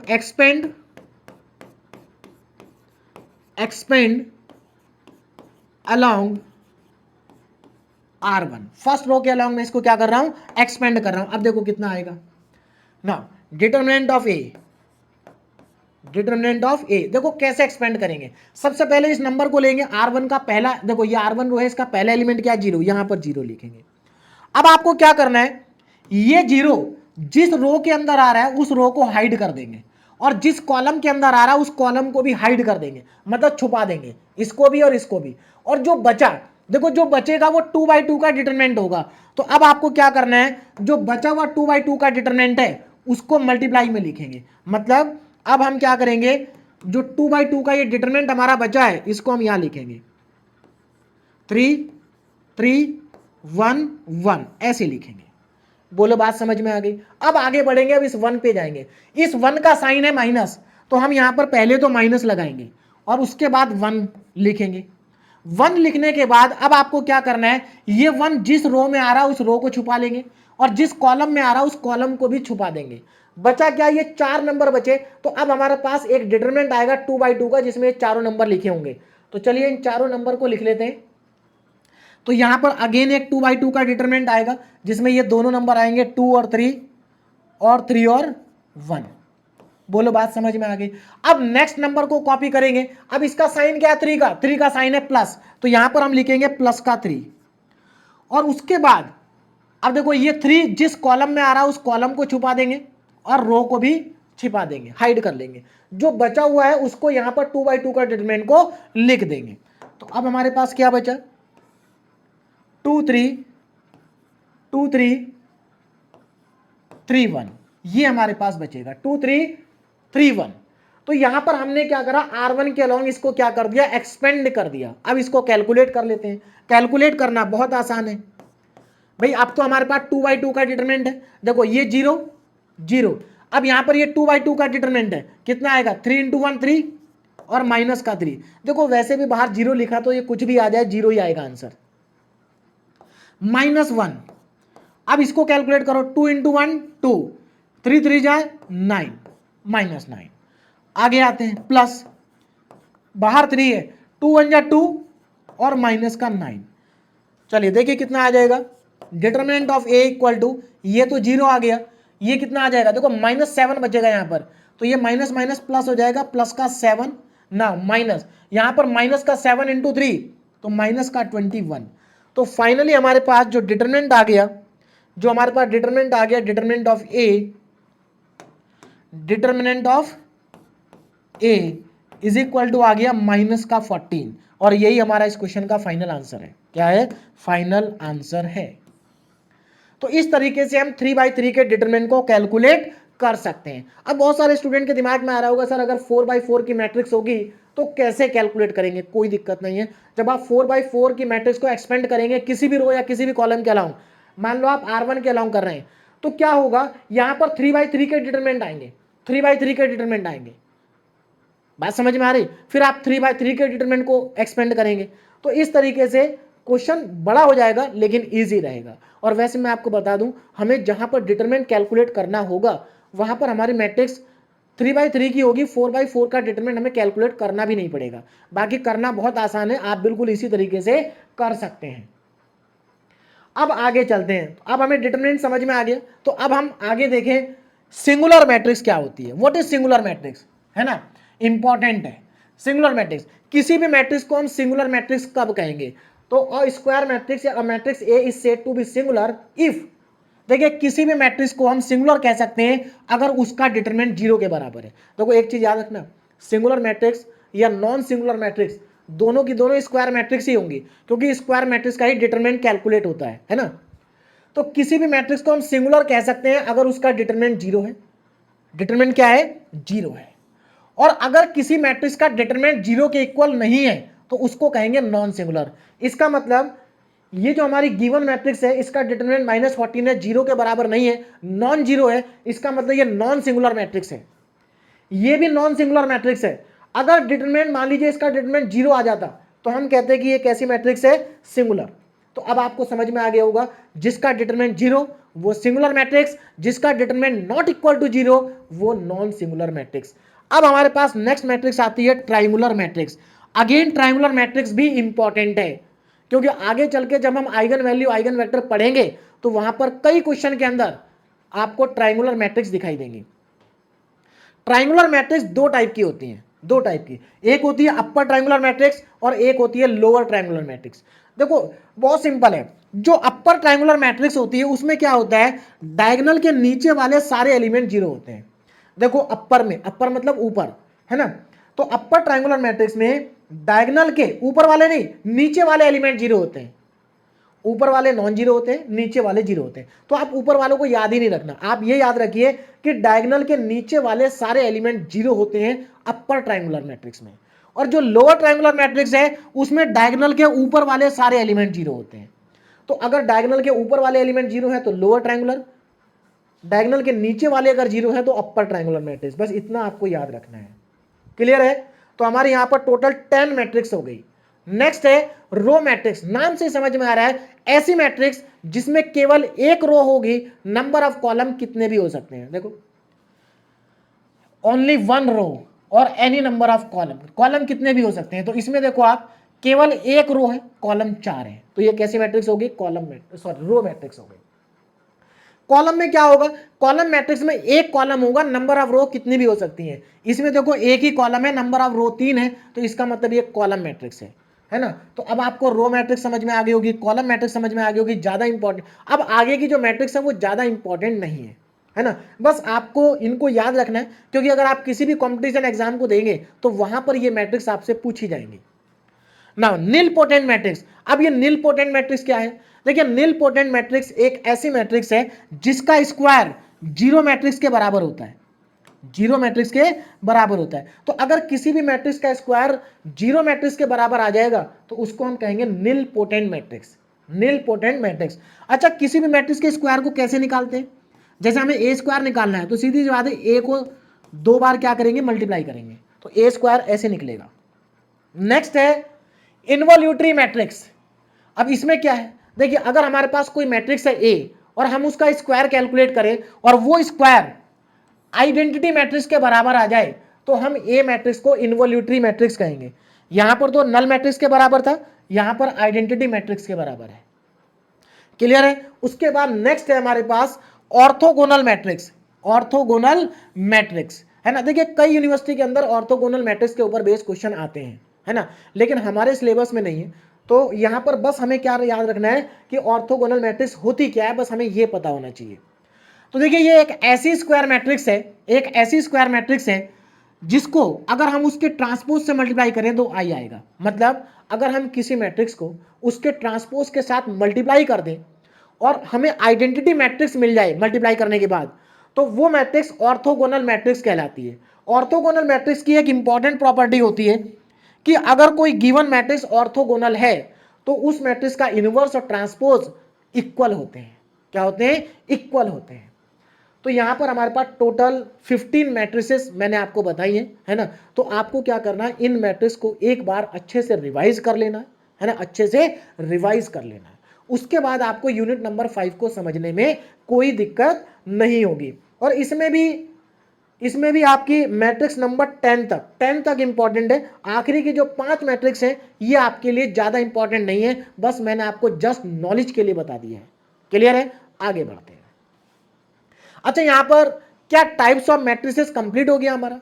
मैंने आपको 15 टाइप की यहां पर मैट्रिक्स बताई, क्या कंप्लीट हो गया? तो देखो कंप्लीट नहीं हुआ, अभी इसमें हमारे पास कॉम्प्लेक्स मैट्रिसेस बची हुई हैं। टाइप्स ऑफ मैट्रिसेस में कॉम्प्लेक्स मैट्रिसेस भी आती हैं और उनका भी क्लासिफिकेशन होता है। तो मैं यहां पर आपको कॉम्प्लेक्स मैट्रिसेस मैंने आपको यहां पर नहीं बताया, क्योंकि उसकी अभी आपको यहां पर कोई रिक्वायरमेंट नहीं है और आपके सिलेबस में भी वो नहीं है। बहुत सारी यूनिवर्सिटी के सिलेबस में होती है तो वहां पर मैं उनको पढ़ाता हूं, आपके सिलेबस में नहीं है, इसलिए मैं यहां पर आपको कॉम्प्लेक्स मैट्रिसेस के बारे में नहीं बता रहा हूं। क्लियर है? चलिए, अब हमारे पास नेक्स्ट टॉपिक आता है बेसिक्स में, ऑपरेशन ऑन मैट्रिसेस। मतलब मैट्रिसेस के ऊपर हम कौन कौन से ऑपरेशन को परफॉर्म कर सकते हैं, है ना, ऑपरेशन ऑन मैट्रिसेस। तो देखो, जैसे हम नंबर में एडिशन करते हैं, सब्ट्रैक्शन करते हैं, मल्टीप्लिकेशन करते हैं, तो वो सब हम यहां पर भी कर सकते हैं। एडिशन, सब्ट्रैक्शन और मल्टीप्लिकेशन। डिवीजन नहीं करेंगे, मल्टीप्लिकेशन, एडिशन, सब्ट्रैक्शन ये सब हम करेंगे। तो चलिए बात करते हैं वन बाय वन सबकी। सबसे पहले एडिशन एंड सब्ट्रैक्शन, मतलब दो मैट्रिक्स को क्या हम ऐड और सब्ट्रैक्ट कर सकते हैं? तो बिल्कुल कर सकते हैं। दो या दो से ज्यादा मैट्रिसेस को हम ऐड भी कर सकते हैं और सब्ट्रैक्ट भी कर सकते हैं। बस आपको यह पता होना चाहिए कि कौन कौन सी दो मैट्रिक्स आपस में ऐड हो सकती है, कंडीशन आपको पता होनी चाहिए। तो ध्यान दीजिएगा, यह कंडीशन है, two matrix can be added और subtracted if they are of same order. अगर जिन दो मैट्रिक्स को आप ऐड या सब्ट्रैक्ट कर रहे हैं, अगर उनका ऑर्डर सेम है तो उनको आप ऐड और सब्ट्रैक्ट कर सकते हैं। अगर ऑर्डर सेम नहीं है तो आप ऐड भी नहीं कर सकते, सब्ट्रैक्ट भी नहीं कर सकते। अब यहां पर एग्जांपल से समझते हैं। देखो, एक ये मैट्रिक्स है ए, इसका ऑर्डर क्या है? 2/3 का ऑर्डर है। दूसरी बी मैट्रिक्स है, इसका ऑर्डर भी 2/3 का है। हमें क्या करना है? इनको ऐड भी करना है, सब्ट्रैक्ट भी करना है। कर सकते हैं, दोनों का ऑर्डर क्या सेम है। अगर दोनों का ऑर्डर सेम है तो हम ऐड भी कर सकते हैं और सब्ट्रैक्ट भी कर सकते हैं। तो चलिए पहले मैं ऐड कर लेता हूं a प्लस बी को। a प्लस बी को मैं क्या करता हूं? यहां पर ऐड कर लेता हूं। ऐड करना बहुत इजी है। आपको क्या करना है? सेम पोजीशन के एलिमेंट को ऐड करना है। जो एलिमेंट सेम पोजीशन पर लिखे होते हैं उनको हम कॉरस्पॉन्डिंग पोजीशन भी कहते हैं, है ना। तो देखो, ये 1 1 पोजीशन पर है, ये भी 1 1 पोजीशन पर है, तो सेम पोजीशन के एलिमेंट को क्या करना है? ऐड करना है। तो 2 + 1 कितना हो जाएगा? 3 हो जाएगा। चलिए, उसके बाद देखिए, ये और ये दोनों सेम पोजीशन पर लिखे, है ना, ये दोनों भी क्या सेम पोजीशन पर है, तो दोनों को ऐड करेंगे। 5 - 6 कितना बचेगा? -1 बचेगा। क्लियर है? उसके बाद अगर आप ध्यान दें तो ये भी दोनों सेम पोजीशन के एलिमेंट है, दोनों को ऐड कर देंगे तो -1 + 2 प्लस का 1 बचेगा। बोलो, बात समझ में आ रही है? सेम पोजीशन के एलिमेंट को ऐड करना है। उसके बाद आप क्या करेंगे? देखो, ये दोनों भी सेम पोजीशन के हैं, दोनों को ऐड कर दीजिए तो प्लस का 1 बचेगा। उसके बाद ये दोनों सेम पोजीशन के एलिमेंट है, ऐड कर दीजिए, 0 + 5 5 आएगा। उसके बाद ये दोनों सेम पोजीशन के एलिमेंट है तो इनको ऐड कर दीजिए, तो 4 + 7 11 आ जाएगा। तो ये लीजिए, दो मैट्रिक्स का एडिशन हो गया। क्या हो गया? एडिशन। अब इसी तरीके से हम इन दोनों मैट्रिक्स का सब्ट्रैक्शन भी कर सकते हैं, a - b। तो आपको क्या करना है? जो a के एलिमेंट्स हैं उसमें से b के एलिमेंट्स को माइनस करना है, लेकिन याद रखना सेम पोजीशन के। तो देखो, ये दोनों सेम पोजीशन के हैं तो 2 - 1 कितना आ जाएगा? 1 आएगा। 2 - 1 1 आएगा। उसके बाद ये दोनों भी सेम पोजीशन के हैं, तो अगर आप 5 में से माइनस करेंगे -6 को तो ये 11 आ जाएगा भाई। कितना आ जाएगा? 11। उसके बाद अगर आप -1 में से माइनस करेंगे 2 को तो ये -3 आ जाएगा। -3। आगे बढ़ते हैं। अगर आप 3 में से माइनस करेंगे -2 को तो ये 5 आ जाएगा, क्योंकि माइनस माइनस क्या होगा? प्लस होगा। 0 में से अगर आप माइनस करेंगे 5 को तो -5 आएगा। और अगर आप 4 में से माइनस करेंगे 7 को तो ये -3 आएगा। तो इस तरीके से आप एडिशन और सब्ट्रैक्शन कर सकते हैं कोई भी दो मैट्रिक्स का, बस उनका ऑर्डर क्या होना चाहिए, सेम होना चाहिए। तो एडिशन और सब्ट्रैक्शन आपको समझ में आ गया होगा। अब यहां पर आता है स्केलर मल्टीप्लिकेशन। स्केलर मल्टीप्लिकेशन का मतलब क्या है कि हम किसी भी मैट्रिक्स को किसी भी नंबर से मल्टीप्लाई कर सकते हैं। मतलब यहां पर मैट्रिक्स और नंबर की बात हो रही है, दो मैट्रिक्स की बात नहीं हो रही। एक मैट्रिक्स है और एक कोई स्केलर नंबर है, हम उन दोनों को आपस में मल्टीप्लाई कर सकते हैं, हम उन दोनों को आपस में मल्टीप्लाई कर सकते हैं। बस आपको क्या याद रखना है कि जब हम किसी मैट्रिक्स के अंदर किसी नंबर को मल्टीप्लाई करते हैं तो वो नंबर मैट्रिक्स के सभी नंबर के साथ मल्टीप्लाई होता है। एग्जाम्पल से समझ लेते हैं। देखो ये मैट्रिक्स ए है और हमें क्या करना है, इस मैट्रिक्स को 3 से मल्टीप्लाई करना है। 3 से क्या करना है, मल्टीप्लाई। तो हमें यहाँ पर 3a कैलकुलेट करना है। तो सीधी सी बात है, ये 3 हम मैट्रिक्स के साथ मल्टीप्लाई करेंगे। 0 1 3 2 3 3 3 1 1। हमें क्या करना है, इस 3 को सभी नंबर के अंदर मल्टीप्लाई करना है। तो देखो हमें कितना आंसर मिलेगा, 3a। मैट्रिक्स को अगर आप किसी नंबर से मल्टीप्लाई कर रहे हैं तो वो नंबर सभी एलिमेंट में मल्टीप्लाई होगा। 3 इंटू 0 0, 3 2 जा 6, 3 3 जा 9, 3 इंटू 1 3, 3 3 जा 9, 3 इंटू 1 3, 3 3 जा 9, 3 3 जा 9 और 3 इंटू 3, ये लीजिए आ गया 3a। तो इस तरीके से आप किसी भी नंबर को मैट्रिक्स के साथ मल्टीप्लाई कर सकते हैं। देखो सीधी सी बात है, आपने 3 को सभी नंबर में मल्टीप्लाई किया। अब मैं अगर आपसे कहूं कि इसमें से 3 को कॉमन ले लो, तो आप 3 को सभी नंबर के अंदर से कॉमन लेंगे, सभी के अंदर से। आगे बढ़ते हैं। अब हमारे पास आता है मल्टीप्लीकेशन ऑफ मैट्रिसेस, मतलब हम दो मैट्रिक्स को आपस में मल्टीप्लाई कर सकते हैं। तो सबसे पहले तो मैं आपको एक चीज बता दूं कि अगर आपके पास कोई भी दो मैट्रिक्स हैं तो वो आपस में मल्टीप्लाई हो भी सकती हैं और नहीं भी हो सकती। ऐसा नहीं है कि सभी मैट्रिक्स आपस में मल्टीप्लाई होती हैं। मल्टीप्लिकेशन की भी यहां पर कंडीशन है। जैसे एडिशन और सब्ट्रैक्शन में क्या कंडीशन थी कि दोनों का ऑर्डर सेम होना चाहिए, इसी तरह से मल्टीप्लिकेशन में भी कंडीशन है। और मल्टीप्लिकेशन में क्या कंडीशन है, सबसे पहले आपको वो पता होना चाहिए, ये कंडीशन है। देखो कंडीशन को ध्यान से समझना। यहां पर देखिए हमारे पास मान लीजिए दो मैट्रिक्स है, एक ए और एक बी, एक ए और एक बी। हम दोनों को मल्टीप्लाई कर रहे हैं, हम दोनों को क्या कर रहे हैं, मल्टीप्लाई कर रहे हैं। एग्जांपल से समझाता हूं। मान लीजिए मेरे पास एक मैट्रिक्स है ए और इस ए मैट्रिक्स का ऑर्डर है m/n का। मैं इसको मल्टीप्लाई करना चाहता हूं बी मैट्रिक्स के साथ में, और बी मैट्रिक्स का जो ऑर्डर है वो मान लीजिए n/p का है। तो क्या ये दोनों मैट्रिक्स मल्टीप्लाई हो पाएंगे? तो अब जरा कंडीशन को ध्यान से देखो। Number of column in the first matrix, देखो हमारी फर्स्ट मैट्रिक्स ये है और इसमें नंबर ऑफ कॉलम कितने हैं, इसमें नंबर ऑफ कॉलम है n, है ना, equal to number of row in second row. Second row में सॉरी सेकंड मैट्रिक्स में नंबर ऑफ रो कितनी है, n। तो अब कंडीशन को ध्यान से समझना। अगर पहली मैट्रिक्स में नंबर ऑफ कॉलम और दूसरी मैट्रिक्स के नंबर ऑफ रो बराबर हैं तो मैट्रिक्स का मल्टीप्लिकेशन होगा, नहीं तो नहीं होगा। बोलो बात समझ में आ रही है? अगर फर्स्ट मैट्रिक्स के number of column second matrix के नंबर ऑफ रो के बराबर हैं तो मैट्रिक्स का मल्टीप्लिकेशन होगा, नहीं तो मैट्रिक्स का मल्टीप्लिकेशन नहीं होगा। आप यहां पर देख सकते हैं फर्स्ट मैट्रिक्स के नंबर ऑफ कॉलम और सेकंड मैट्रिक्स के नंबर ऑफ रो बराबर हैं, इसका मतलब ये मल्टीप्लिकेशन पॉसिबल है। तो हमें मल्टीप्लाई करके एक नई मैट्रिक्स मिलेगी।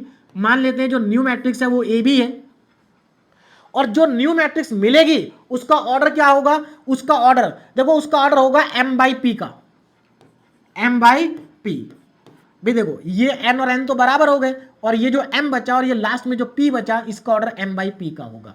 अब एक और एग्जांपल लेता हूं, ये तो हमारा जनरल एग्जांपल हो गया। अब देखो मान लीजिए मेरे पास, मैं दूसरा एग्जांपल ले रहा हूं। मान लीजिए हमारे पास एक मैट्रिक्स है a, इसका ऑर्डर है 2/3 का। कितना है, 2/3 का। दूसरी मैट्रिक्स है हमारे पास b, कौन सी मैट्रिक्स है, b, और इसका ऑर्डर है 3/2 का। तो क्या ये मल्टीप्लिकेशन पॉसिबल है? तो ध्यान से देखो, देखो फर्स्ट मैट्रिक्स में नंबर ऑफ रो कितनी है, 3। सेकंड मैट्रिक्स में नंबर ऑफ फर्स्ट मैट्रिक्स में नंबर ऑफ कॉलम कितने हैं, 3। सेकंड मैट्रिक्स में नंबर ऑफ रो कितनी है, 3। इसका मतलब कंडीशन सेटिस्फाई हो रही है, इसके नंबर ऑफ कॉलम इसके नंबर ऑफ रो के बराबर है।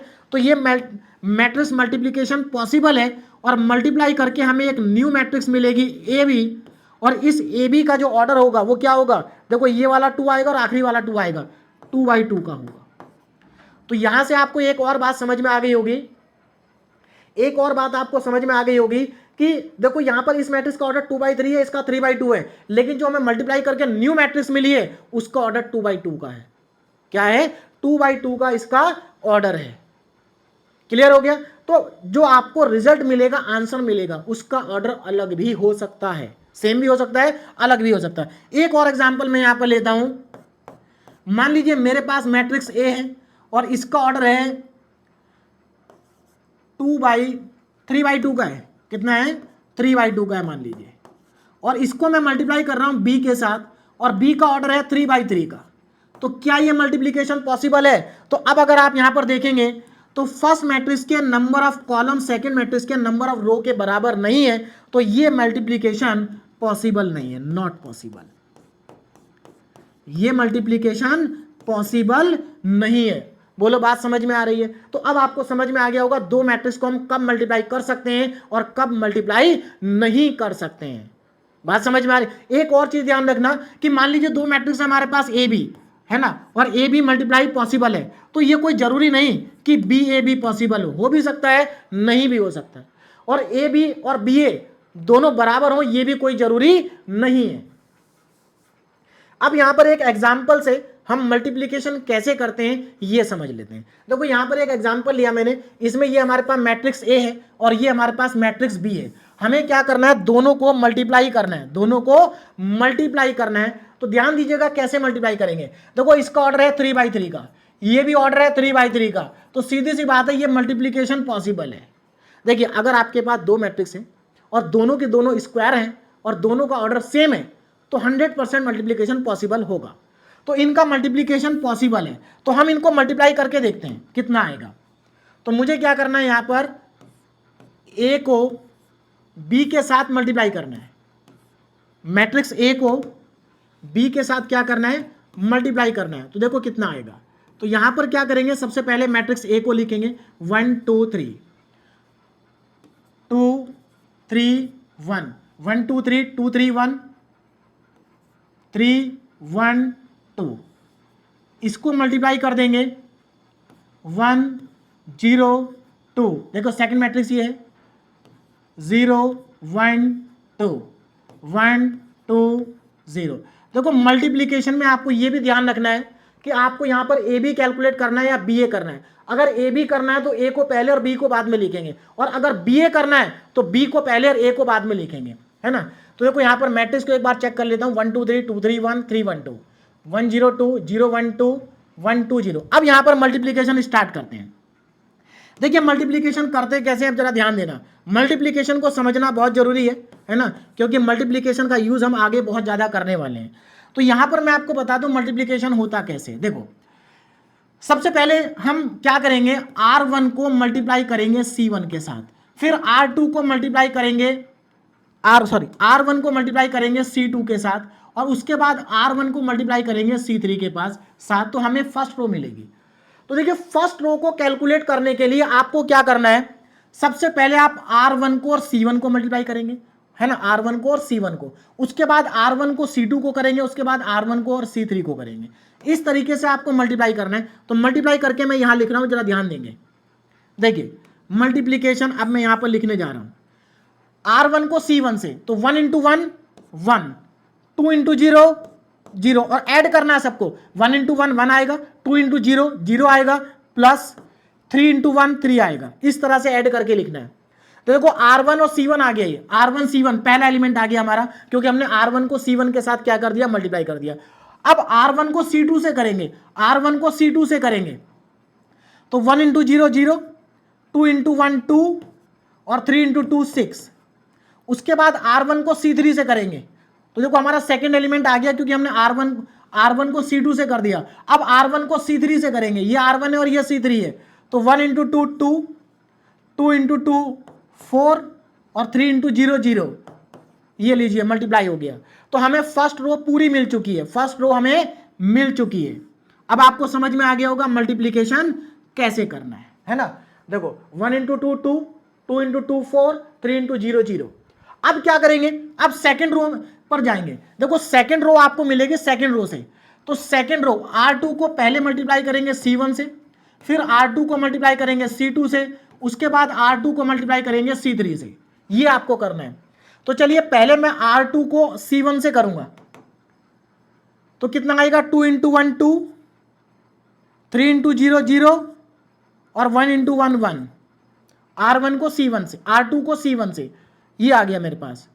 अब आगे चलते हैं, अब R2 को C2 से करेंगे तो ये 0, ये 3, देखो 0, 3 इंटू 1 3, 1 इंटू 2 2।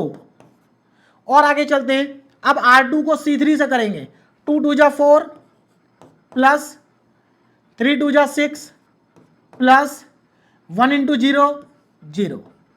अब सेकेंड रो भी कंप्लीट हो गई, अब थर्ड रो पे जाएंगे और R3 का मल्टीप्लाई C1 से करेंगे, R3 का मल्टीप्लाई C2 से करेंगे और R3 का मल्टीप्लाई C3 से करेंगे, तो हमें थर्ड रो मिलेगी। ध्यान दीजिएगा, 3 into 1 3 plus 1 into 0 0 plus 2 into 1 2, पहला एलिमेंट आ गया। अब R3 का C2 में करेंगे, 3 इंटू 0 0, 3 इंटू 0 0, 1 इंटू 1 1 और 2 इंटू 2 4। और आगे जाएंगे, अब इसका मल्टीप्लाई इसमें करेंगे, 3 2 जा 6 प्लस 1 इंटू 2 2 प्लस 2 इंटू 0 0। बस अब इनको ऐड करके लिख देना, हमारे पास फाइनल आंसर आ गया है। A B is equal to, देखो कितना आएगा, ध्यान दीजिएगा, ये आएगा 4, इसको ऐड करो 8 आएगा, इसको ऐड करो 6 आएगा, 4 8 6 है ना, इसको ऐड करिए 3 आएगा, इसको ऐड करिए 5 आएगा, इसको ऐड करिए 10 आएगा, और इनको ऐड करेंगे तो 5 आएगा, इनको ऐड करेंगे 5 आएगा, और इनको ऐड करेंगे तो 8 आएगा। And this is the final answer. ये हमारा क्या है, फाइनल आंसर है। तो इस तरीके से आप कोई भी दो मैट्रिक्स को आपस में मल्टीप्लाई कर सकते हैं, बस आपको कंडीशन चेक करनी है कि वो मल्टीप्लाई होगा या नहीं होगा। तो यहाँ पर हमारा दो मैट्रिक्स का जो मल्टीप्लिकेशन था वो भी हो गया। और देखो यहाँ पर मैंने मैट्रिक्स का जो पूरा का पूरा बेसिक्स था उसको मैंने आपको कवर करा दिया। इस बेसिक्स को आपको बस एक बार क्या करना है, जस्ट रिवाइज करना है ना। यहां पर मैंने दो क्वेश्चन आपको अपने आप करने के लिए दिए, प्रैक्टिस एक बार कर लेना, इसका डिटरमिनेंट निकालना है और इन दोनों मैट्रिक्स को आपस में मल्टीप्लाई करना है। देखो यहां पर आपको ए बी भी निकालना है और बी ए भी निकालना है। तो पहले चेक कर लेना कि ए बी और बी ए पॉसिबल है या नहीं है तो मल्टीप्लाई करके कैलकुलेट कर लेना। तो देखिए मैट्रिक्स का बेसिक्स जितना मैंने बताया है बस आपको इतना ही रिवाइज करना है, इससे ज़्यादा कुछ भी नहीं करना है। और अगर आपको ये समझ में आ गया है तो यूनिट नंबर 5 को समझने में आपको कहीं पर कोई भी प्रॉब्लम नहीं आएगी। अब नेक्स्ट लेक्चर से हम मैट्रिक्स के सिलेबस को स्टार्ट करेंगे जो हमारे बीटेक के अंदर है। अभी तो मैंने आपको वो पार्ट रिवाइज कराया है, बेसिक पार्ट, जो आप क्लास 11th या 12th में पढ़ करके आए थे और वो आपको आना चाहिए यूनिट नंबर 5 को अच्छे से समझने के लिए। तो इस पार्ट को आप रिवाइज कर लीजिए, बहुत आसान है ना। बस आपको क्या करना है, जस्ट रिवाइज करना है। उसके बाद नेक्स्ट लेक्चर से हम अपने सिलेबस का टॉपिक स्टार्ट करेंगे एलिमेंट्री ट्रांसफॉर्मेशन, बहुत इंपॉर्टेंट है। और एलिमेंट्री ट्रांसफॉर्मेशन को समझने के बाद पूरी यूनिट हमारे लिए आसान हो जाएगी। क्लियर है? तो नेक्स्ट लेक्चर आपके लिए बहुत इंपॉर्टेंट होगा, लेकिन उससे पहले आज का लेक्चर एक बार आप रिवाइज कर लेना। Okay, thank you very much.